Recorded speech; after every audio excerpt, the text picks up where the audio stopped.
श्री शिवाय नमस्तुभयम। दोस्तों, आज मैं आपको एक ऐसे शुभ पर्व के बारे में बताने जा रहा हूं जिसका इंतजार पूरे साल में हर घर, हर मंदिर और हर भक्त बेसब्री से करता है।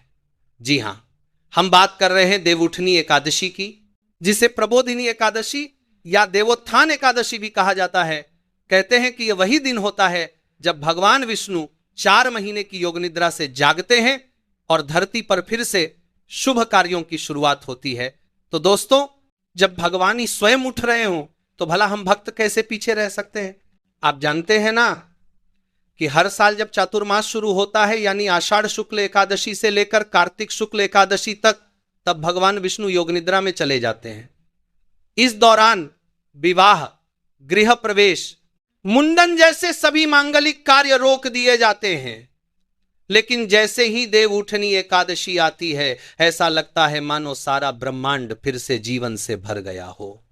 मंदिरों में घंटे घड़ियाल बजने लगते हैं, तुलसी विवाह की तैयारियां शुरू हो जाती हैं और लोग मानो नई ऊर्जा से भर जाते हैं। अब दोस्तों, सबसे बड़ा सवाल यह है, साल 2025 में देवउठनी एकादशी आखिर कब है? 1 नवंबर को या 2 नवंबर को? यही कंफ्यूजन हर साल लोगों के मन में होता है और कई बार लोग गलत तारीख पर व्रत रख लेते हैं।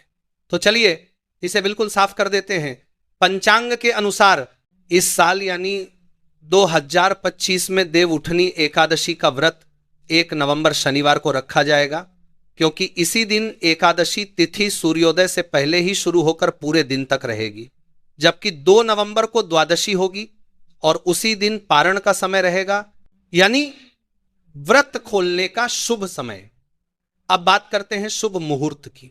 दोस्तों, ज्योतिषाचार्यों के अनुसार 1 नवंबर को देवउठनी एकादशी का व्रत रखने का सबसे शुभ मुहूर्त प्रातःकाल से दोपहर तक का है। पंचांग के अनुसार इस साल कार्तिक मास के शुक्ल पक्ष की एकादशी, जिसे देवउठनी एकादशी भी कहते हैं, वह 1 नवंबर 2025 शनिवार के दिन प्रातःकाल 9-11 बजे से प्रारंभ होकर अगले दिन 2 नवंबर 2025 रविवार के दिन प्रातःकाल 7:31 बजे तक रहेगी। ऐसे में गृहस्थ लोग इस व्रत को 1 नवंबर 2025 को रखेंगे। वहीं वैष्णव परंपरा से जुड़े लोग जो उदया तिथि को आधार मानते हैं, वे देवोत्थान एकादशी 2 नवंबर 2025 को मनाएंगे। सुरपतिदास जी के अनुसार वृंदावन इस्कॉन में भी एकादशी की पूजा और व्रत आदि 2 नवंबर को ही किया जाएगा। कहा जाता है कि इस समय भगवान विष्णु और माता लक्ष्मी की पूजा करने से वर्ष भर घर में सुख समृद्धि बनी रहती है। और अगर आप इस दिन तुलसी विवाह का संकल्प भी लेते हैं तो घर की सारी नकारात्मक ऊर्जा दूर हो जाती है। देवउठनी एकादशी की रात का भी बड़ा महत्व बताया गया है। कहा जाता है कि जब भगवान विष्णु योग निद्रा से जागते हैं तो देवलोक में शंख, चक्र और घंटियों की गूंज सुनाई देती है। इस दिन के बारे में शास्त्रों में लिखा है, कार्तिके शुक्ल पक्षे तु एकादश्यां हरिः स्वयं प्रबुध्यते तथा देवानाम कार्यारंभो विधीयते। यानी जब भगवान विष्णु जागते हैं तो सारे देवता भी अपने कार्यों को पुनः आरंभ करते हैं। दोस्तों, अगर आपने कभी महसूस किया हो कि आपके घर में अचानक से चीजें रुक जाती हैं, पैसा अटक जाता है, मन अशांत रहता है, कार्य पूरे नहीं होते, तो समझ लीजिए कि आपको भी देवउठनी एकादशी के उपायों को अपनाना चाहिए, क्योंकि यही वह समय होता है जब भगवान विष्णु स्वयं अपने भक्तों के जीवन से रुकावटें हटाते हैं। अब जरा सोचिए, जब भगवान खुद विश्राम से उठते हैं तो उनकी पहली दृष्टि किस पर जाती होगी? शास्त्रों में कहा गया है, जो भक्त प्रभात काल में स्नान करके तुलसी पत्र और दीपक से भगवान विष्णु की पूजा करता है, उस पर भगवान की विशेष कृपा होती है। दोस्तों, यही वो पल है जब आप धन प्राप्ति के उपाय शुरू कर सकते हैं, क्योंकि माना जाता है कि अगर इस दिन सच्चे मन से पूजा की जाए तो लक्ष्मी जी स्वयं आपके घर का मार्ग ढूंढ लेती हैं। देवउठनी एकादशी का संबंध केवल भगवान विष्णु के जागरण से नहीं, बल्कि जीवन में जागरण से भी है। हम सब किसी ना किसी रूप में सोए हुए होते हैं, कभी अपने कर्मों में, कभी अपनी इच्छाओं में, तो कभी अपने भय में। लेकिन जैसे ही यह दिन आता है, ये हमें भी जगाता है, ये हमें याद दिलाता है कि अब समय आ गया है फिर से नए सिरे से शुरुआत करने का। अब दोस्तों, इस व्रत की सबसे सुंदर परंपरा है तुलसी विवाह। यानी इस दिन तुलसी माता का विवाह भगवान शालिग्राम से कराया जाता है। यह विवाह केवल धार्मिक नहीं बल्कि ऊर्जात्मक भी होता है। जब तुलसी और विष्णु का मिलन होता है तो घर में धन, सुख और समृद्धि का संगम होता है। कहा जाता है कि जो भक्त इस विवाह को कराता है या इसमें भाग लेता है उसके घर में साल भर कभी अन्न या धन की कमी नहीं होती। देवउठनी एकादशी की रात दीपदान का भी खास महत्व है। मान्यता है कि अगर इस दिन भगवान विष्णु के नाम से दीपक जलाया जाए और उसे तुलसी के नीचे रखा जाए तो घर में दरिद्रता दूर होती है। साथ ही अगर आप उस दीपक में घी की जगह सरसों का तेल इस्तेमाल करें और उसमें 4 बत्ती लगाएं तो यह धन वृद्धि का अद्भुत उपाय माना गया है। अब दोस्तों एक और खास बात जान लीजिए। देवउठनी एकादशी के दिन शालिग्राम और तुलसी पत्र की पूजा बिना स्नान किए नहीं करनी चाहिए। सबसे पहले शुद्ध स्नान करें, फिर भगवान विष्णु का स्मरण करें और फिर इस मंत्र का जाप करें। नमो भगवते वासुदेवाय नमः कहा जाता है कि इस मंत्र का जाप करते हुए अगर आप तुलसी के पौधे में जल चढ़ाते हैं तो घर के सभी ग्रह दोष शांत हो जाते हैं।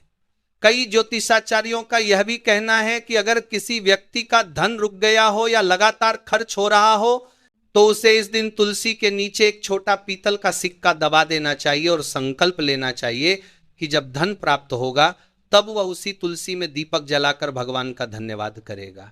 यह उपाय बहुत शक्तिशाली माना गया है। दोस्तों देवउठनी एकादशी केवल पूजा पाठ तक सीमित नहीं है, यह एक ऊर्जा परिवर्तन का दिन है।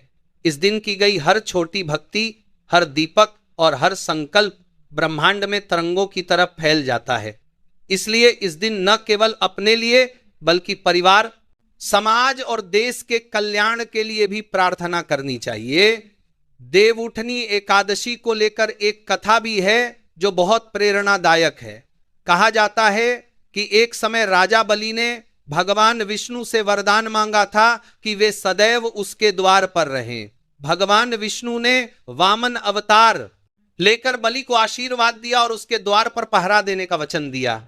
लेकिन जब वे बलि के द्वार पर रहने लगे तो देवताओं ने शिकायत की कि भगवान विष्णु विश्राम में चले गए हैं। तब माता लक्ष्मी ने एक ब्राह्मण स्त्री का रूप धारण किया और बलि के पास पहुंची।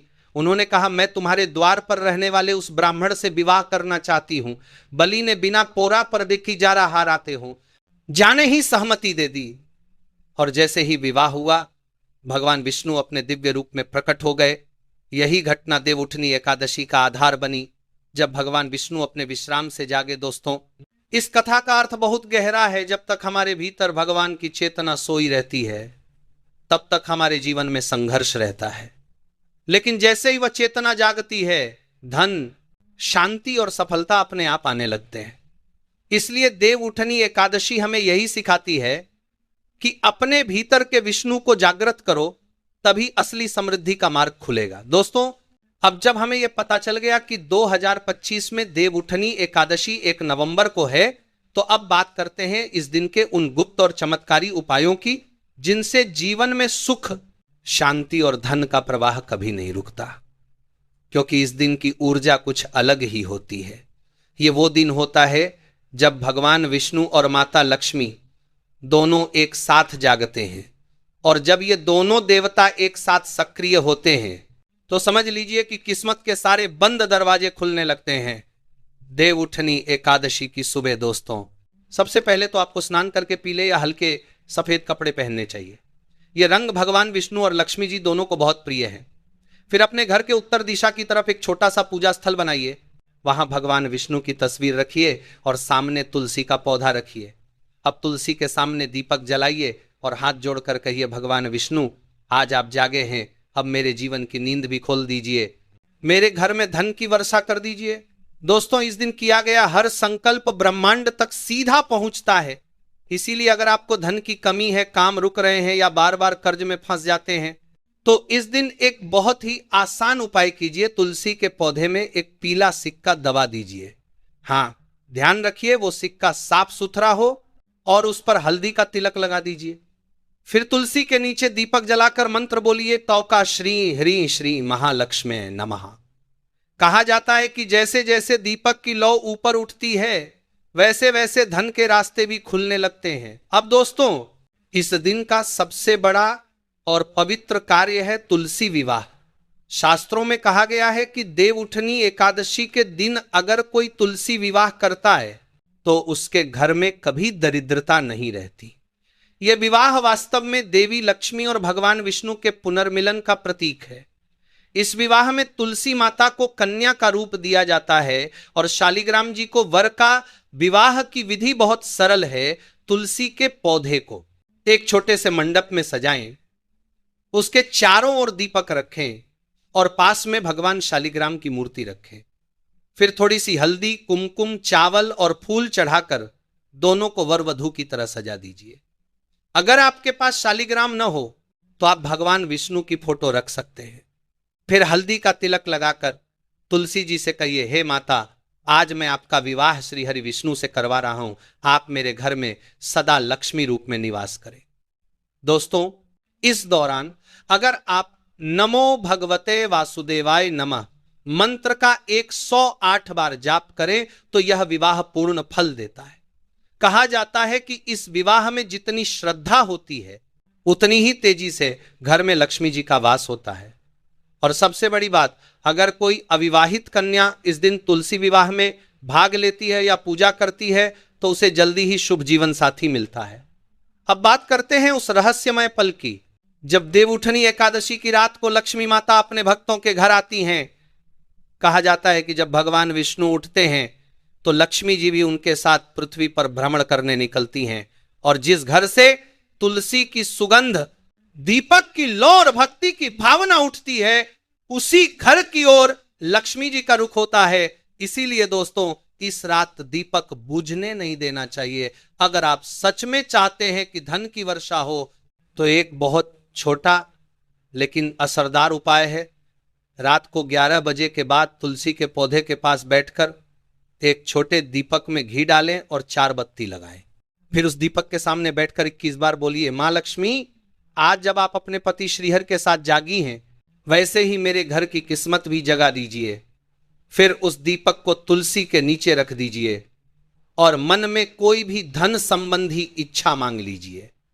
कहा जाता है कि ऐसा करने से अगले 11 दिनों के अंदर कोई ना कोई माध्यम बनता है जिससे धन की प्राप्ति होती है, चाहे रुका हुआ पैसा वापस आए, नया अवसर मिले या कोई बंद काम अचानक खुल जाए। अब दोस्तों, बात करते हैं पारण यानी व्रत खोलने के समय की। 2 नवंबर की सुबह जब द्वादशी तिथि होगी तब सूर्योदय के बाद पारण करना शुभ रहेगा। पहले भगवान विष्णु को नैवेद्य चढ़ाएं, फिर तुलसी जी को जल दें और अंत में व्रत तोड़ें। ध्यान रहे, बिना तुलसी पत्र के भगवान विष्णु की पूजा अधूरी मानी जाती है। देवउठनी एकादशी के समय एक और खास परंपरा है। इस दिन मां लक्ष्मी को 11 कौड़ियां अर्पित की जाती हैं। इन कौड़ियों को लक्ष्मी प्रतीक माना गया है। पूजा के बाद इन्हें अपने तिजोरी या पर्स में रख लीजिए। माना जाता है कि ये कौड़ियां धन का चुंबक बन जाती हैं। अगर आप चाहें तो एक कौड़ी को तुलसी के गमले में दबा सकते हैं और संकल्प ले सकते हैं, मां लक्ष्मी, ये कौड़ी मेरे घर में धन का प्रवेश कराए। ये एक छोटा सा उपाय है लेकिन परिणाम बहुत बड़े होते हैं। दोस्तों, कई लोग ये सोचते हैं कि क्या सिर्फ तुलसी विवाह करने या दीपक जलाने से सच में धन की वर्षा होती है? तो इसका जवाब है हाँ, लेकिन केवल तभी जब आप श्रद्धा और सच्चे भाव से ये सब करते हैं, क्योंकि असली शक्ति तो आपके संकल्प में होती है।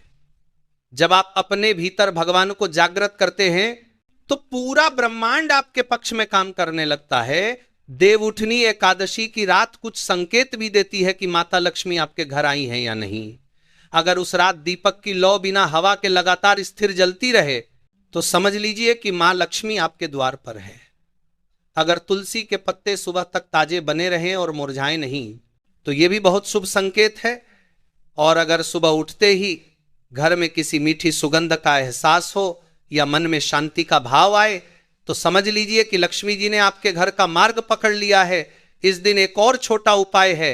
अगर आप चाहें तो भगवान विष्णु को पंचामृत से स्नान कराकर उनके चरणों में एक छोटा सा सफेद चावल का ढेर रखें।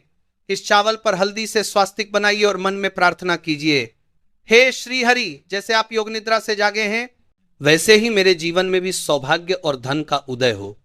इस उपाय से रुके हुए कार्य पूरे होने लगते हैं और घर में स्थिर लक्ष्मी का वास होता है। दोस्तों, देवउठनी एकादशी की सबसे बड़ी खूबसूरती यही है कि यह पर्व हमें याद दिलाता है कि भगवान केवल मंदिर में नहीं, हमारे भीतर भी है। जब हम श्रद्धा, सच्चाई और भक्ति से उन्हें पुकारते हैं तो वे जागते हैं, और जब भगवान जागते हैं तो भाग्य भी जगता है। दोस्तों, अब तक आपने समझ लिया कि देवउठनी एकादशी का दिन कितना खास होता है। ये वो रात होती है जब पूरा ब्रह्मांड नई ऊर्जा से भर जाता है। आसमान में चांद की शीतल रोशनी होती है, हवा में तुलसी की खुशबू होती है और मंदिरों में घंटे घड़ियाल की गूंज। कहा जाता है कि अगर इस रात आप भगवान विष्णु और माता लक्ष्मी का सच्चे मन से ध्यान करते हैं तो आपके जीवन की हर रुकावट धीरे धीरे मिटने लगती है। अब दोस्तों, सबसे पहले बात करते हैं संकल्प की। हर पूजा का आरंभ संकल्प से होता है, क्योंकि यही संकल्प तय करता है कि आपकी भक्ति किस दिशा में जाएगी। देवउठनी एकादशी की रात जब आप दीपक जलाने बैठें तो सबसे पहले दोनों हाथ जोड़कर मन में कहिए, हे भगवान विष्णु, आज जब आप योग निद्रा से जागे हैं तो मैं भी अपने जीवन की नींद से जागना चाहता हूं। कृपा करके मेरे घर में सुख, समृद्धि और धन का वास कराइए। मां लक्ष्मी, कृपा करके मेरे घर में सदैव निवास करें और कभी दरिद्रता का प्रवेश न होने दें। दोस्तों, यह संकल्प बहुत ताकतवर होता है। इसे आप धीमी आवाज में बोलें ताकि आपकी अपनी आत्मा सुन सके, क्योंकि असली पूजा वही होती है जिसमें मन शामिल हो। अब आते हैं मंत्रों पर। शास्त्रों में कुछ ऐसे मंत्र बताए गए हैं जो विशेष रूप से देवउठनी एकादशी पर बोले जाएं तो बेहद शुभ फल देते हैं। इन मंत्रों से न सिर्फ घर की नकारात्मक ऊर्जा खत्म होती है बल्कि धन के मार्ग खुलते हैं। सबसे पहला मंत्र नमो भगवते वासुदेवाय नमः। यह मंत्र भगवान विष्णु का महामंत्र है। इसे अगर आप 108 बार तुलसी के सामने बैठकर बोलें तो आपकी आर्थिक स्थिति में धीरे धीरे सुधार आता है। कहा जाता है कि इस मंत्र के उच्चारण से विष्णु ऊर्जा सक्रिय होती है और वही ऊर्जा धन, अवसर और सौभाग्य के रूप में प्रकट होती है। दूसरा मंत्र है श्री हिरि क्ली श्री सिद्ध लक्ष्मी नमः। यह मंत्र मां लक्ष्मी का बीज मंत्र है। अगर आप इसे तुलसी के पास दीपक जलाकर बोलें तो धन की रुकावटें दूर होती हैं और स्थिर लक्ष्मी का वास होता है। दोस्तों, इस मंत्र को बोलते समय मन में हमेशा धन के साथ शांति की भी कामना करें, क्योंकि केवल पैसा नहीं, उसके साथ सुख और स्थिरता भी जरूरी है। अब एक खास मंत्र जो सिर्फ देवउठनी की रात बोला जाता है, उठो देव केशव गोविंद माधव जनार्दन, उठो प्रभु जगत पालक। सुनो भक्तों की अरदास, ये कोई संस्कृत मंत्र नहीं बल्कि एक भक्ति भाव से भरा लोक मंत्र है। इस मंत्र को जब आप दिल से बोलते हैं तो लगता है मानो भगवान सच में जाग उठे हों और आपके घर में पधार गए हों। अब दोस्तों, जब हम इतनी भक्ति कर रहे हैं तो कुछ गलतियां ऐसी हैं जो इस दिन भूल कर भी नहीं करनी चाहिए। सबसे पहली गलती इस दिन तुलसी का पत्ता तोड़ना। देवउठनी एकादशी के दिन तुलसी माता का विवाह होता है और इस दिन उन्हें तोड़ना अशुभ माना गया है। अगर पूजा में तुलसी पत्र चढ़ाना हो तो एक दिन पहले तोड़ कर रख लें। दूसरी गलती, इस दिन किसी से झगड़ा या कटु वचन बोलना, क्योंकि यह वो दिन है जब पूरा वातावरण सकारात्मक ऊर्जा से भरा होता है। अगर इस दिन आप किसी से बहस कर लेते हैं या किसी को दुख पहुंचाते हैं तो आपकी पूजा का फल आधा रह जाता है। तीसरी गलती, इस दिन घर में अंधेरा रखना। देवउठनी एकादशी की रात दीपदान का विशेष महत्व है। अगर आपके घर में एक भी कोना अंधेरा रह जाए तो मानिए आप उस जगह से ऊर्जा को रोक रहे हैं। इसलिए कोशिश करें कि घर के हर कमरे में एक छोटा दीपक जरूर जलाएं। चौथी गलती, किसी जरूरतमंद को खाली हाथ लौटाना, क्योंकि जब भगवान जागते हैं तो वे सबसे पहले करुणा से प्रेरित होते हैं। अगर कोई भिखारी, पशु या पक्षी उस दिन आपके द्वार पर आ जाए तो उसे कुछ ना कुछ जरूर दें, चाहे फल, रोटी या पानी ही क्यों न हो। यह छोटा सा कर्म आपकी किस्मत को पलट सकता है। दोस्तों, अब बात करते हैं किस्मत पलटने वाले खास उपायों की। अगर आप चाहते हैं कि आने वाले समय में धन का प्रवाह लगातार बना रहे तो इस दिन रात में एक खास उपाय कीजिए। तुलसी के पौधे के पास एक स्टील की थाली में थोड़ा सा गंगा जल भरिए। अब उसमें अपनी परछाई देखिए और मन में बोलिए, भगवान विष्णु, जैसे आपकी ज्योति इस जल में झलक रही है, वैसे ही मेरा जीवन भी आपकी कृपा से उज्जवल हो। फिर उस जल को तुलसी में चढ़ा दीजिए। यह उपाय बेहद सरल है, लेकिन इसका असर अद्भुत होता है। यह मन की नकारात्मकता को साफ करता है और भाग्य को सकारात्मक दिशा देता है। अब दोस्तों, एक और बहुत ही रहस्यमय उपाय है जिसे बहुत कम लोग जानते हैं। अगर आप चाहते हैं कि आपकी तिजोरी में हमेशा धन बना रहे, तो देवउठनी एकादशी की रात 12 बजे के बाद एक लाल कपड़े में चावल के 11 दाने, एक सिक्का और एक हल्दी की गांठ रखिए। इस कपड़े को बांधकर तुलसी के नीचे रख दीजिए और मंत्र बोलिए, हे लक्ष्मी माता, हे श्री हरि, मेरी तिजोरी कभी खाली न रहे। जैसे ये गांठ बंधी है वैसे ही मेरा धन भी बंधा रहे। फिर अगले दिन सुबह उस कपड़े को उठाकर अपनी तिजोरी में रख लीजिए। दोस्तों, यह उपाय इतना शक्तिशाली है कि जिनके घर में बार बार धन खर्च हो जाता है या पैसा टिकता नहीं, उन्हें तुरंत फर्क महसूस होता है।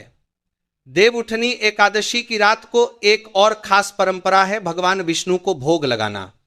इस दिन जो भी भोग लगाएं उसमें तुलसी का पत्ता जरूर रखें। कहा जाता है कि बिना तुलसी के भोग अधूरा रहता है। भोग में आप खीर, पंजीरी या मीठे चावल बना सकते हैं। जब आप भोग चढ़ाएं तो मन में बोलिए, भगवान, जैसे आपने सृष्टि को फिर से गति दी है, वैसे ही मेरे जीवन को भी नई दिशा दीजिए। दोस्तों, देवउठनी एकादशी का असली रहस्य यह है कि यह केवल एक धार्मिक दिन नहीं, बल्कि ऊर्जा का ट्रांसफॉर्मेशन पॉइंट है। इस दिन की वाइब्रेशन इतनी मजबूत होती है कि अगर आप सच्चे मन से कुछ मांग लें तो ब्रह्मांड भी आपके पक्ष में काम करने लगता है। इसलिए इस रात जागिए, दीपक जलाइए, मंत्र बोलिए और अपनी मनोकामना भगवान के चरणों में रख दीजिए। कहा जाता है कि जो व्यक्ति इस रात एक दीपक जलाकर भगवान विष्णु से कहता है, हे प्रभु, जैसे आप जागे हैं वैसे ही मेरी किस्मत भी जगा दीजिए, उसके जीवन में चमत्कार जरूर होता है। दोस्तों, कई बार हमें लगता है कि हम मेहनत बहुत करते हैं लेकिन फल नहीं मिलता। इसका मतलब है कि ऊर्जा तो हम लगा रहे हैं लेकिन दिशा सही नहीं है। देवउठनी एकादशी हमें वो दिशा देती है, ये हमें याद दिलाती है कि जब भगवान स्वयं विश्राम से उठ सकते हैं तो हम क्यों नहीं। अगर भगवान जागते हैं तो भाग्य भी जागता है। दोस्तों, आपने अक्सर सुना होगा कि 4 महीने तक भगवान विष्णु शयन करते हैं, जिसे चातुर्मास कहा जाता है। लेकिन जब ये देवता उठते हैं तब पूरी सृष्टि में एक नई ऊर्जा का संचार होता है। ऐसा कहा जाता है कि इस दिन न केवल भगवान विष्णु जागते हैं, बल्कि सारी सकारात्मक शक्तियां भी सक्रिय हो जाती हैं। इसीलिए इस दिन किया गया हर शुभ काम, हर व्रत, हर पूजा और हर उपाय कई गुना फल देता है। यही कारण है कि देवउठनी एकादशी को उत्थान एकादशी भी कहा जाता है। अब दोस्तों, बहुत से लोगों के मन में यह सवाल आता है कि आखिर 2025 में देवउठनी एकादशी 1 नवंबर को है या 2 नवंबर को। तो इसका सही जवाब थोड़ा पंचांग देखकर ही समझा जा सकता है। दरअसल एकादशी की तिथि हर साल चांद की स्थिति के अनुसार बदलती है। इस बार 2025 में एकादशी तिथि 1 नवंबर की रात से शुरू होकर 2 नवंबर की शाम तक रहेगी। इसलिए पूजा, व्रत और देव जागरण की प्रमुख विधि 2 नवंबर की सुबह मानी जाएगी। अब आते हैं शुभ मुहूर्त पर, क्योंकि दोस्तों, हर काम तभी फल देता है जब वो सही समय पर किया जाए। इस साल देवउठनी एकादशी का शुभ मुहूर्त सुबह 6:10 से लेकर 8:45 तक का रहेगा। ये वही समय है जब भगवान विष्णु को जगाने की परंपरा निभाई जाती है। इस दिन भक्त भगवान को तुलसी की माला अर्पित करते हैं, दीप जलाते हैं और कहते हैं, उठो देव, जगो देव, 4 मास सोए रहो देव, अब जगो देव। ये वाक्य मानो ब्रह्मांड में नई चेतना भर देता है। दोस्तों, इस दिन का एक और बड़ा महत्व है विवाह योग की शुरुआत। दरअसल चातुर्मास के दौरान शादी विवाह जैसे शुभ कार्यों पर रोक होती है, लेकिन जैसे ही देवउठनी एकादशी आती है ये रोक हट जाती है। इसीलिए भारत के ज्यादातर हिस्सों में इस दिन से शादी के बैंड बाजे की गूंज शुरू हो जाती है। लोग मंदिरों में तुलसी विवाह का आयोजन करते हैं, जहां तुलसी मां का विवाह भगवान विष्णु के शालिग्राम रूप से कराया जाता है। अब आप सोच रहे होंगे कि यह तुलसी विवाह क्या है और इसका हमारे जीवन से क्या संबंध। तो दोस्तों, हिंदू मान्यताओं में तुलसी को मां लक्ष्मी का ही रूप माना गया है, और जब लक्ष्मी और विष्णु का मिलन होता है तो घर में सुख, शांति और धन की वृद्धि स्वाभाविक रूप से होती है। यही कारण है कि इस दिन तुलसी विवाह में शामिल होना या घर में तुलसी का पूजन करना बहुत शुभ माना जाता है। अब बात करते हैं धन प्राप्ति के उपायों की, क्योंकि हर कोई चाहता है कि उसके घर में धन, समृद्धि और बरकत बनी रहे। तो दोस्तों, देवउठनी एकादशी की रात कुछ खास उपाय बताए गए हैं जो बहुत प्रभावशाली माने जाते हैं। इस दिन शाम को घर के उत्तर पूर्व कोने में गाय के घी का दीपक जलाइए और उसमें 2 लौंग डालकर भगवान विष्णु और मां लक्ष्मी की आराधना कीजिए। ध्यान रहे कि दीपक तुलसी के पास जलाया जाए, क्योंकि तुलसी ही इस दिन के पूजन का सबसे अहम हिस्सा है। ऐसा करने से घर की नकारात्मकता दूर होती है और धन के मार्ग खुलते हैं। एक और खास उपाय है, इस दिन तुलसी के गमले में थोड़ा सा केसर मिलाकर जल चढ़ाइए और मन में यह प्रार्थना कीजिए कि हे विष्णु भगवान, मां लक्ष्मी, मेरे घर में धन की वृद्धि हो, मेरे परिवार में खुशहाली बनी रहे। ऐसा कहा जाता है कि जब ये प्रार्थना सच्चे मन से की जाती है तो भगवान निश्चित ही प्रसन्न होते हैं। दोस्तों, अगर आपके घर में लंबे समय से धन की कमी बनी हुई है या खर्चे आय से ज्यादा बढ़ रहे हैं तो देवउठनी एकादशी आपके लिए सबसे बेहतर दिन है। इस दिन पीले कपड़े पहनकर सुबह सुबह तुलसी के सामने बैठें, एक दीप जलाएं और नमो भगवते वासुदेवाय का जाप कम से कम 108 बार करें। कहते हैं कि यह जाप भगवान विष्णु के कानों तक पहुंचता है और वो भक्त के जीवन से दरिद्रता को मिटा देते हैं। अब थोड़ा बात करते हैं देवउठनी एकादशी की कथा की, क्योंकि दोस्तों, बिना कथा सुने ये व्रत अधूरा माना जाता है। पौराणिक कथाओं के अनुसार एक बार लक्ष्मी जी ने भगवान विष्णु से कहा कि आप वर्ष भर जगते रहते हैं, इससे समस्त सृष्टि का संतुलन बिगड़ जाता है, आपको भी कुछ विश्राम लेना चाहिए। तब भगवान विष्णु ने कहा, ठीक है देवी, मैं आषाढ़ शुक्ल एकादशी से लेकर कार्तिक शुक्ल एकादशी तक 4 महीने विश्राम करूंगा। यही 4 महीने चातुर्मास कहलाए। और जब भगवान ने विश्राम किया तो सारे देवता भी अपने अपने लोकों में शांत हो गए। लेकिन जैसे ही कार्तिक शुक्ल एकादशी आई, यानी देवउठनी एकादशी, भगवान फिर से अपने योग निद्रा से उठे और संसार का संचालन शुरू हुआ। तभी से यह तिथि पुनः ऊर्जा और समृद्धि का प्रतीक मानी जाती है। दोस्तों, एक छोटी सी बात और याद रखिए, अगर इस दिन आप तुलसी विवाह नहीं कर पा रहे हैं तो घर की तुलसी के पास दीपक जलाकर थोड़े से गुड़ और चावल चढ़ा दीजिए। तुलसी के पौधे के चारों ओर 3 बार परिक्रमा करते हुए बस इतना कह दीजिए, मां तुलसी, मेरे घर से अभावों को दूर करो और सुख समृद्धि का वास करो। मान्यता है कि ऐसा करने से पूरे साल घर में लक्ष्मी का वास बना रहता है। अब बात आती है पारण की, यानी व्रत खोलने के समय की। तो दोस्तों, 2 नवंबर की सुबह व्रत रखने के बाद पारण अगले दिन यानी 3 नवंबर की सुबह किया जाएगा। पारण का सही समय सुबह 6:40 से 8:15 बजे तक रहेगा। इस समय आप भगवान विष्णु को पंचामृत से स्नान कराकर प्रसाद में खीर या गुड़ चावल का भोग लगाकर व्रत खोल सकते हैं। देवउठनी एकादशी का यह पर्व दोस्तों न केवल धार्मिक दृष्टि से बल्कि जीवन के हर पहलू से बहुत खास होता है। यह हमें सिखाता है कि हर ठहराव के बाद जीवन में फिर से उठना जरूरी है। जब भगवान भी विश्राम लेकर फिर से उठते हैं तो हमें भी अपनी परेशानियों के बाद नए उत्साह के साथ आगे बढ़ना चाहिए।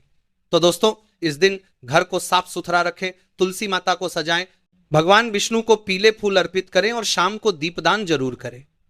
कहते हैं कि इस दिन का हर जलाया गया दीपक सीधा स्वर्ग तक जाता है और भगवान स्वयं उस घर की रक्षा करते हैं जहां श्रद्धा से दीपक जलाया जाता है। दोस्तों, जब बात धन की होती है तो हर कोई चाहता है कि उसके घर में कभी कमी न रहे, लेकिन कई बार मेहनत के बावजूद धन टिकता नहीं, अचानक खर्चे बढ़ जाते हैं या घर में आर्थिक तनाव बना रहता है। ऐसे में शास्त्रों में कहा गया है कि देवउठनी एकादशी की रात कुछ छोटे लेकिन बेहद प्रभावशाली उपाय करने से धन की स्थिरता आती है।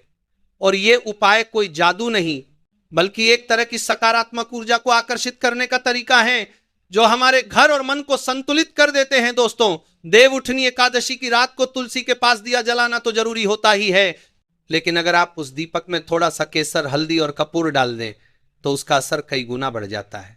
ये तीनों चीजें लक्ष्मी प्राप्ति का प्रतीक मानी जाती हैं। केसर मां लक्ष्मी का प्रिय है, हल्दी पवित्रता का प्रतीक है और कपूर नकारात्मक ऊर्जा को खत्म करने वाला तत्व है। जब ये तीनों एक साथ दीपक में जलते हैं तो वातावरण में ऐसी कंपनें फैलती हैं जो धन और समृद्धि को आकर्षित करती हैं। अब एक और दिलचस्प उपाय दोस्तों, अगर आप इस दिन अपने घर के मुख्य द्वार पर गंगा जल का छिड़काव करें और तुलसी के पत्तों से घर के हर कोने को शुद्ध करें तो इससे घर की सारी नकारात्मकता दूर होती है। कहते हैं कि जब भगवान विष्णु उठते हैं तो सारे दैवीय कंपन फिर से धरती पर सक्रिय हो जाते हैं, और उस समय अगर आपका घर पवित्र और साफ हो तो वो ऊर्जा सबसे पहले वहीं ठहरती है। देवउठनी एकादशी की रात एक और खास परंपरा होती है, तुलसी विवाह। भले ही ये विवाह प्रतीकात्मक रूप से किया जाता है लेकिन इसका प्रभाव बहुत गहरा होता है। दोस्तों, अगर आप इस दिन घर की तुलसी को पीले कपड़े से सजाकर उसके पास दीपक जलाते हैं, मिठाई का भोग लगाते हैं और नमो भगवते वासुदेवाय का जाप करते हैं तो माना जाता है कि आपके घर में लक्ष्मी का स्थायी वास होता है। जो लोग जीवन में आर्थिक रूप से अस्थिर हैं उनके लिए यह उपाय बेहद कारगर माना गया है। अब दोस्तों, एक बहुत ही असरदार और कम जाने पहचाने उपाय के बारे में बताता हूं। इस दिन रात को सोने से पहले अपने बिस्तर के पास एक तांबे के लोटे में पानी भरकर रखें और उसमें एक तुलसी का पत्ता डालें। अगली सुबह उस पानी को तुलसी के पौधे में अर्पित कर दें। ऐसा करने से कहा जाता है कि घर के सभी ग्रह दोष शांत होते हैं और धन की कमी धीरे धीरे खत्म होने लगती है। यह उपाय बहुत सरल है लेकिन इसका प्रभाव अद्भुत माना गया है। देवउठनी एकादशी के दिन अगर कोई व्यक्ति 7 प्रकार के अनाज जैसे गेहूं, चना, मूंग, मसूर, उड़द, तिल और चावल का दान करता है तो उसे वर्ष भर किसी चीज की कमी नहीं रहती। ये दान सीधे भगवान विष्णु को प्रसन्न करता है। इसीलिए दोस्तों, अगर आप चाहें तो इस दिन मंदिर में या किसी जरूरतमंद को 7 अनाज का एक छोटा सा थैला दान करें। अब थोड़ा मन के भावों पर भी बात करें। दोस्तों, ये बात हमेशा याद रखिए कि उपाय तभी असर करते हैं जब आपके मन में सच्चाई और विश्वास हो। कई बार लोग केवल रिवाज समझकर पूजा करते हैं लेकिन असली प्रभाव तब होता है जब आप उस पल में पूरी श्रद्धा के साथ जुड़ जाते हैं। जब आप दीपक जलाते हैं तो अपने मन में यह सोचें कि मेरे जीवन की अंधकार मिटे और प्रकाश का मार्ग खुले। जब आप तुलसी को जल चढ़ाते हैं तो मन ही मन कहे, मां तुलसी, मेरे घर में सुख, शांति और धन का प्रवाह बना रहे। यही भाव आपको भगवान से जोड़ता है। दोस्तों, अगर आप व्यापार करते हैं या नौकरी में बार बार अड़चने आती हैं तो देवउठनी एकादशी की शाम को अपने बही खाते, कैश बॉक्स या ऑफिस टेबल पर पीले फूलों का गुलदस्ता रखें और भगवान विष्णु की तस्वीर के सामने कपूर जलाकर प्रार्थना करें। कहते हैं कि जब भगवान विष्णु का जागरण होता है तब वो अपने भक्तों के सभी रुके हुए कार्यों को गति देते हैं। देवउठनी एकादशी का संबंध केवल धन से नहीं बल्कि जीवन में सकारात्मकता के पुनर्जागरण से भी है। दोस्तों, अगर आपको लगता है कि पिछले कुछ समय से आपकी मेहनत का फल नहीं मिल रहा तो यह दिन आपके लिए एक नई शुरुआत का संकेत है। इस रात कुछ मिनट ध्यान लगाकर विष्णवे नमः मंत्र का जाप करें। धीरे धीरे जब आप इस मंत्र की ध्वनि में खो जाएंगे तो आपको एक अजीब सी शांति और ऊर्जा महसूस होगी। यही वो क्षण है जब आपकी आत्मा और भगवान के बीच का जुड़ाव मजबूत होता है। और हां दोस्तों, इस दिन रात को 11 बजे के आसपास एक और छोटा उपाय जरूर कीजिए। अपने घर के मुख्य द्वार पर एक छोटा सा दीपक जलाकर उसके पास तुलसी का एक पत्ता रख दीजिए। कहा जाता है कि जब भगवान विष्णु अपने लोक से पृथ्वी पर आते हैं तो वो सबसे पहले उसी घर में प्रवेश करते हैं जहां तुलसी और दीपक साथ दिखते हैं। इस छोटे से उपाय से घर में लक्ष्मी का वास बनता है और पूरे वर्ष घर में धन की कमी नहीं रहती। अब थोड़ा तुलसी विवाह की कथा पर भी ध्यान देते हैं। कहा जाता है कि एक बार राजा जालंधर की पत्नी वृंदा का पतिव्रता धर्म इतना शक्तिशाली था कि खुद देवता भी राजा को परास्त नहीं कर पा रहे थे। तब भगवान विष्णु ने एक युक्ति से वृंदा का पतिव्रत तोड़ा और राजा जालंधर का वध संभव हुआ। जब वृंदा को सच्चाई का पता चला तो उसने क्रोध में भगवान विष्णु को शाप दिया कि तुम भी पत्थर बन जाओ। भगवान ने उस श्राप को स्वीकार किया और शालिग्राम रूप धारण किया। फिर वृंदा का देह त्याग हुआ और वह तुलसी के रूप में पृथ्वी पर प्रकट हुई। बाद में भगवान विष्णु ने कहा कि अब मैं हर वर्ष तुलसी से विवाह करूंगा। तभी से देवउठनी एकादशी को तुलसी विवाह की परंपरा शुरू हुई। इस कथा का अर्थ भी बड़ा गहरा है दोस्तों। जब हम भगवान को तुलसी अर्पित करते हैं तो हम उस पवित्रता, त्याग और प्रेम की भावना को अपने भीतर जगाते हैं। यही भावना जीवन में धन, सुख और सफलता को आकर्षित करती है। देवउठनी एकादशी की रात को अगर कोई व्यक्ति तुलसी के नीचे बैठकर श्री सूक्त या विष्णु सहस्त्रनाम का पाठ करता है तो कहा जाता है कि उसके घर में आने वाले साल तक कोई आर्थिक संकट नहीं आता। यह दिन इतना पवित्र होता है कि इस दिन किए गए हर छोटे से छोटे पुण्य कार्य का फल 100 गुना बढ़कर मिलता है। तो दोस्तों, अगर आप सच में अपने जीवन में धन की बरसात चाहते हैं तो देवउठनी एकादशी की रात को श्रद्धा और भक्ति के साथ इन उपायों को जरूर अपनाइए। याद रखिए, भगवान तभी कृपा करते हैं जब मन साफ और नियत सच्ची हो।